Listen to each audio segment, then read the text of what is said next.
1절부터 오늘은 11절까지입니다.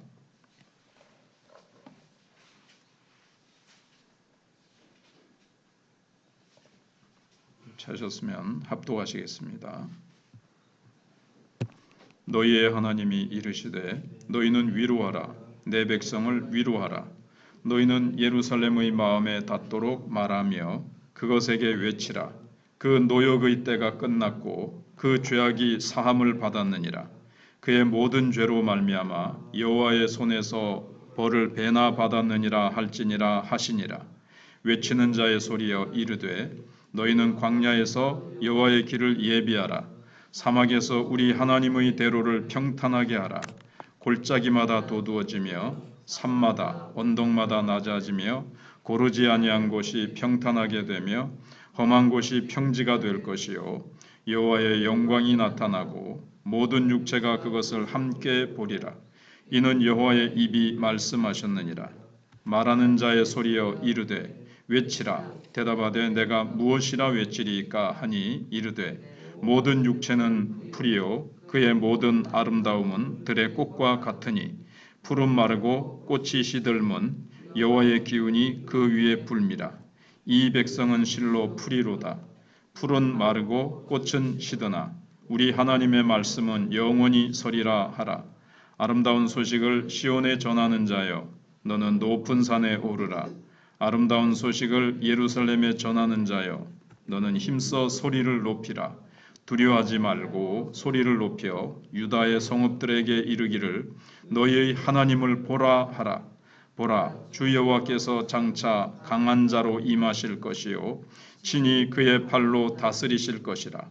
보라, 상급이 그에게 있고 보응이 그의 앞에 있으며 그는 목자같이 양떼를 먹이시며 어린 양을 그 팔로 모아 품에 안으시며 젖먹이는 암컷들을 온순히 인도하시리로다.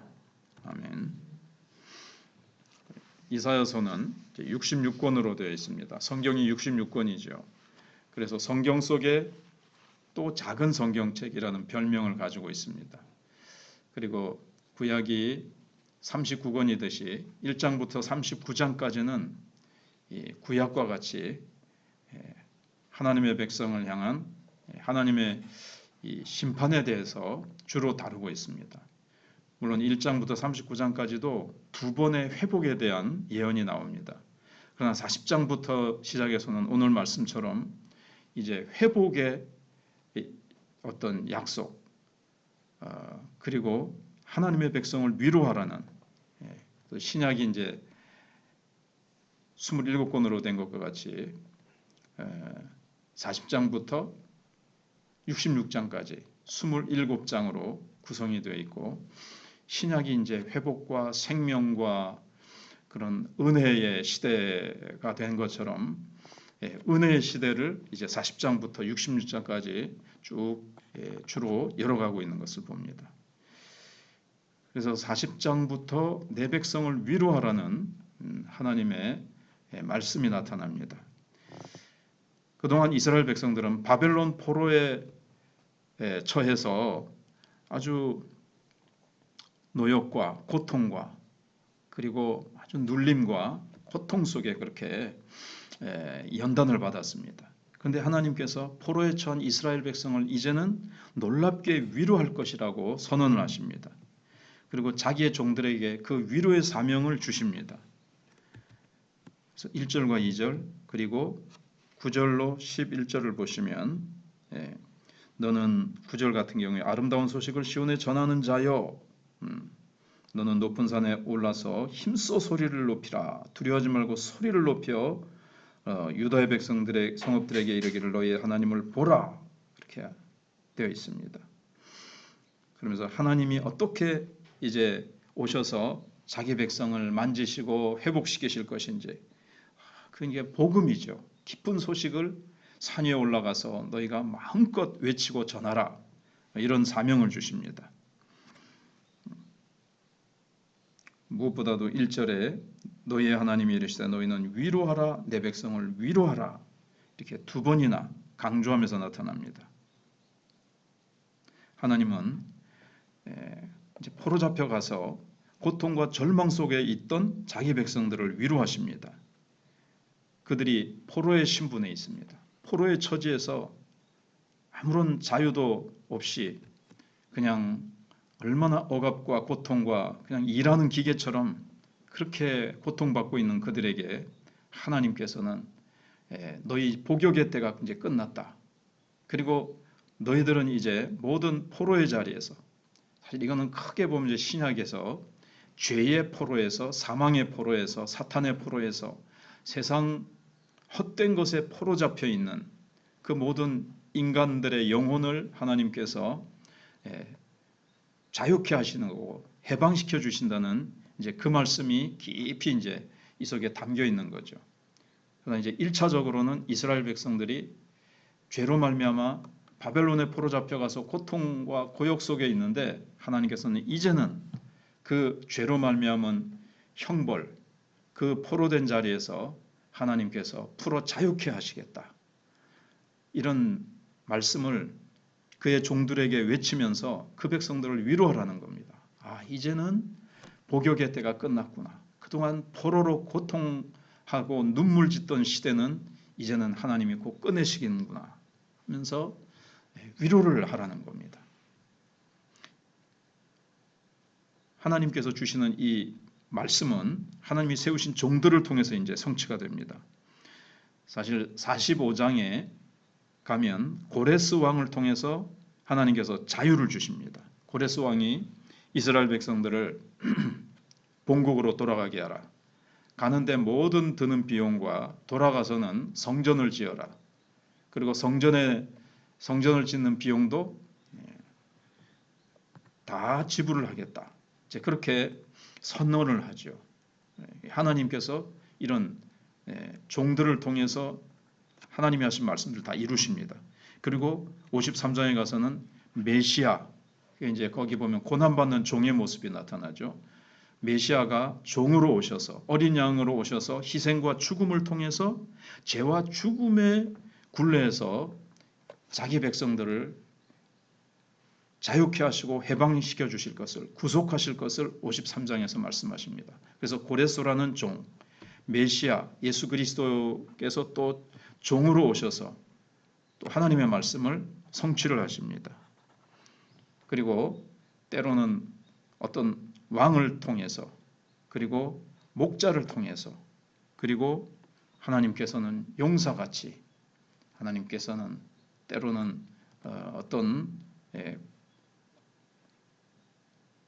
용사와 같이 힘있게 자기 백성들을 적들로부터 보호하시고 하나님께서 임하셔서 그들을 회복시키시는 그런 일을 하시는 하나님으로 오늘 본문에 나타나고 계십니다. 그래서 하나님께서 친히 자기 종들을 통해서 아까 읽었던 9절로 11절의 이 놀라운 하나님이 회복의 역사를 주십니다. 유다의 성읍들을 향해서, 그래서 여호와께서 장차 강한 자로 임하실 것이다. 10절에 친히 그의 팔로 다스리실 것이라.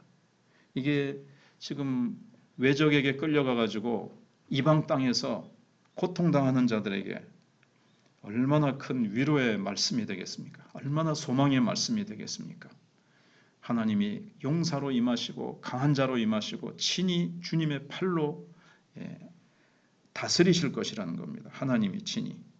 그리고 상급을 주시겠고 보응이 그의 앞에 있으며, 하나님이 이제는 이스라엘을 포로잡아가고 괴롭혔던 이방들에 향해서 하나님께서 다 보응해 주시겠다는 겁니다. 그래도 하나님은 목자같이 11절에 양떼를 먹이시겠다. 목자로 또 하나님이 나타나십니다.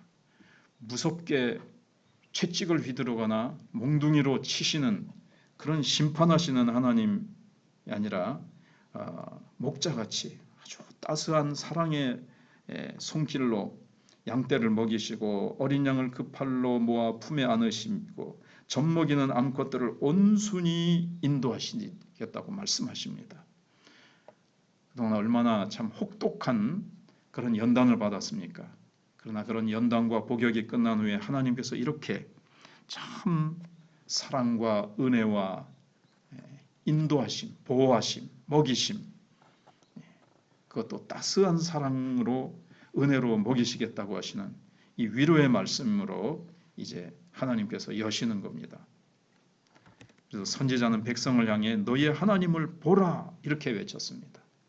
너희들이 그동안 환경을 보고, 전에는 우리가 호사에서 많이 생각했습니다마는 그 강대국, 주변의 강대국을 바라보고, 그다음에 이방 신들을 섬기면서 잘 먹고 잘 사는 주변국들을 바라보고, 환경을 바라보고, 여러 가지 지금 또 포로로 잡혀가서 얼마나 환경을 바라보면서 힘들어하고 있습니까? 그런데 너희들은 이제 너희의 하나님을 보라. 너희들이 하나님을 보지 않았기 때문에, 하나님을 의지하고 하나님을 께 모든 것을 맡기고 순종하지 않았기 때문에 참 너희들에게 이런 어려움이 오지 않았느냐. 그러나 이제 하나님의 연단의 때가 끝났다. 너희 하나님을 보면 그 속에 이제 많은 깊은 의미가 담겨 있는 거죠.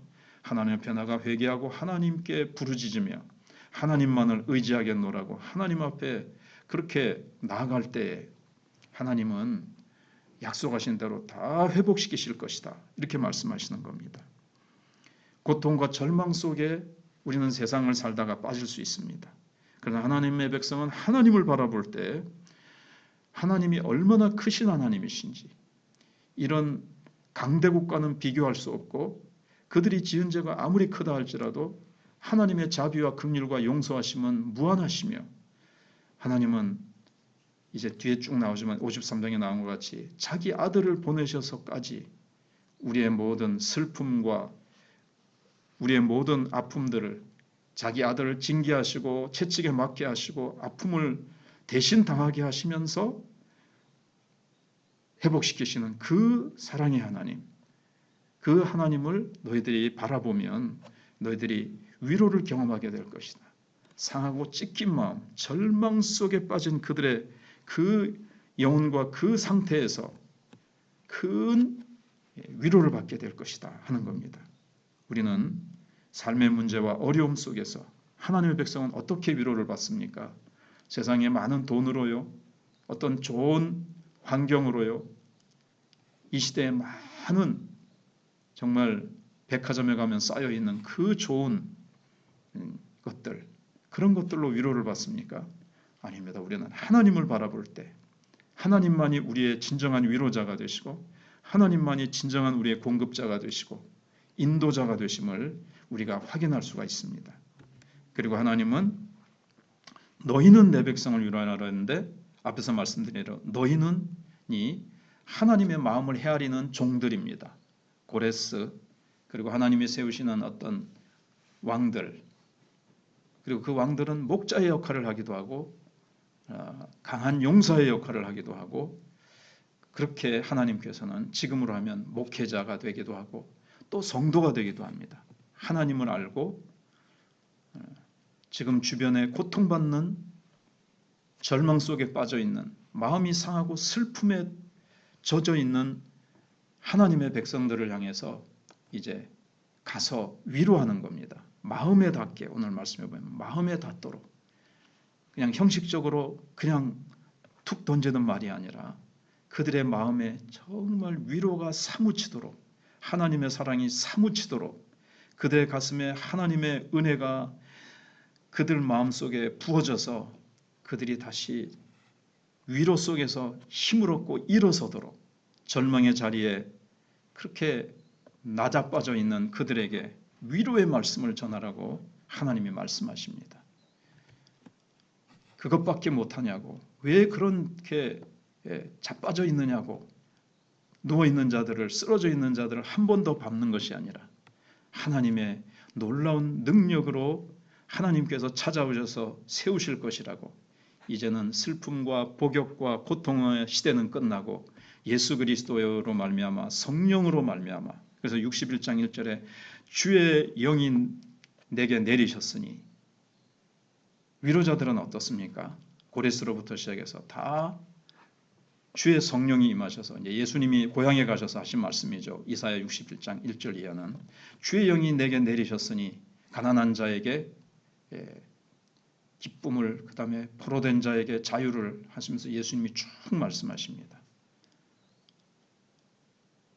그래서 우리가 주의 백성들을 위로하기 위해서는 절망 가운데 힘이 없어 절망 가운데 있는 자들에게 우리가 위로할 수 있는 것은 성령의 임하심입니다. 우리가 성령의 부으심을 받아서 우리가 성령의 기름으로 충만해서 그들에게 가가지고 한 사람 한 사람 주의 말씀으로 위로하면서 그들을 일으키는 그 사명을 우리 각자가 목사로 장로로 또 우리는 집사로 권사로 우리가 있는 그 하나님이 세우신 그 자리에서 주변에 아파하고 고통하고 절망에 빠져 있는 자들에게 오직 이 복음, 예수 그리스도의 십자가의 복음, 성령의 능력의 복음으로 우리가 그들을 위로하는 저와 여러분들이 되시기를 바랍니다. 기도하겠습니다.